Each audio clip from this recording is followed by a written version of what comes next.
In what is surely one of the most amazing reports we have ever read, Russia's Foreign Military Intelligence Directorate is reporting to President Putin today that they have confirmed that the most secretive organization in the world has contacted Lord James of Blackheath of the United Kingdom and made an astounding offer to save the global economy with their vast gold reserves said to be more than has been mined in all of the world's history.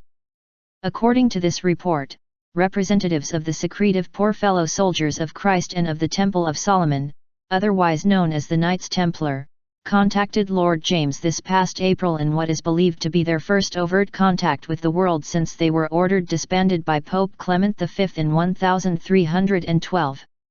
After their disbandment, and the Vatican's execution of most of its leaders, the Knights Templar, their secrets and enormous wealth, have been lost in the mists of history with too many legends about them to be recounted in any one writing, with the exception of the evidence showing their having escaped to the New World and establishing the United States of America so they could protect themselves from organized religion, especially the Catholic Church.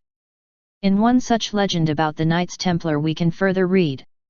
Though this medieval, monastic order gave the appearance of being part of the Church and devout Christians, in actual fact, they were anything but that.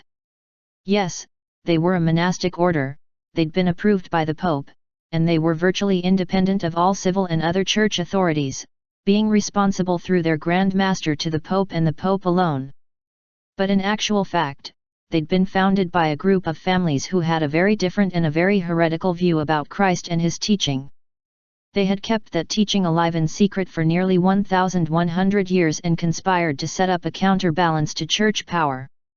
Further evidence of the Knights Templar having escaped to America include the ancient Kensington runestone found in Minnesota in 1898 which is linked to the mysterious Newport Tower in Rhode Island that remains the oldest stone structure in the United States and is said to be one of the oldest Templar temples outside of Scotland and gives the claim to the greater portion of North America.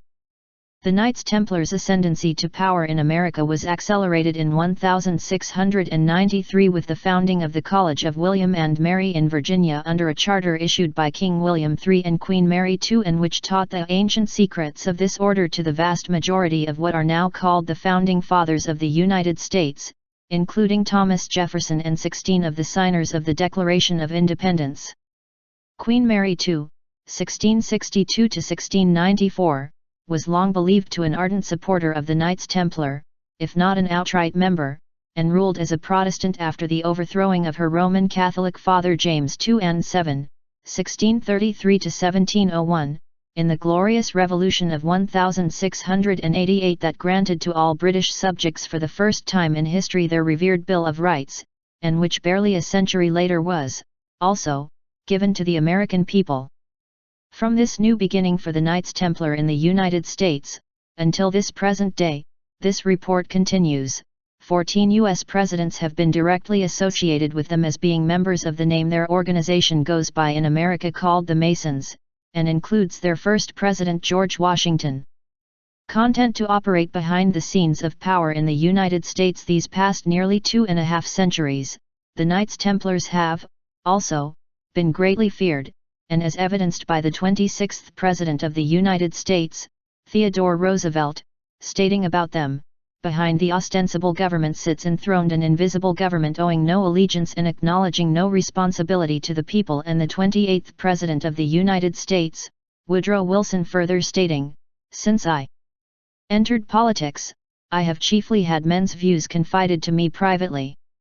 Some of the biggest men in the U.S., in the field of commerce and manufacturing, are afraid of somebody, are afraid of something.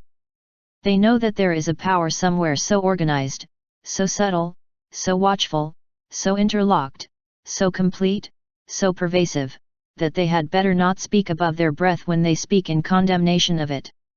This past April, however, the Knights Templars' centuries-long silence came to an abrupt end when one of their spokesmen Jonathan Stewart Leibowitz held an extraordinary and secret meeting with U.S. Treasury Secretary Timothy Geithner stating that his order was about to unleash their estimated wealth of over $980 trillion to save the world from itself.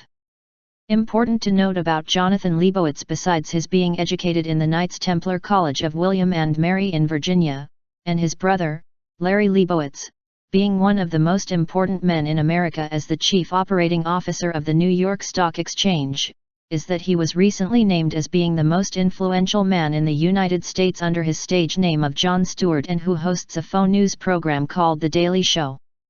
To what Leibowitz, Stewart, had told the power elite in America during his meeting with U.S. Treasury Secretary Geithner, this report continues, can be glimpsed in the unprecedented speech given on November 1 to the British House of Lords by Lord James of Blackheath, wherein he stated that he had been approached by a secret organization he calls Foundation X, who offered to eliminate the United Kingdom's entire national debt in a move they said was designed to protect their vast wealth by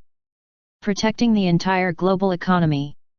Lord Blackheath further stated that this mysterious Foundation X was prepared to use its vast cash reserves to accomplish this astounding feat they said has since the 1920s been backed by their own gold reserves worth more than all that has been mined on Earth in all of history.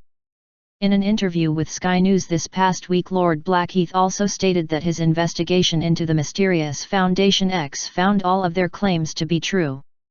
In a surprise move, however, the British government turned down this unprecedented offer to eliminate their national debt with no further comment given.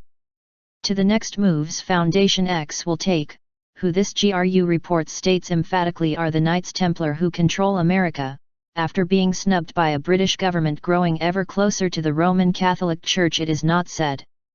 What can be said though is that the power of the Knights Templar as it re-emerges into our world today cannot in any way be underestimated, as its long history has shown, most especially its ability to overturn everything it needs to in order to protect itself and a human race it has sworn to protect at all costs.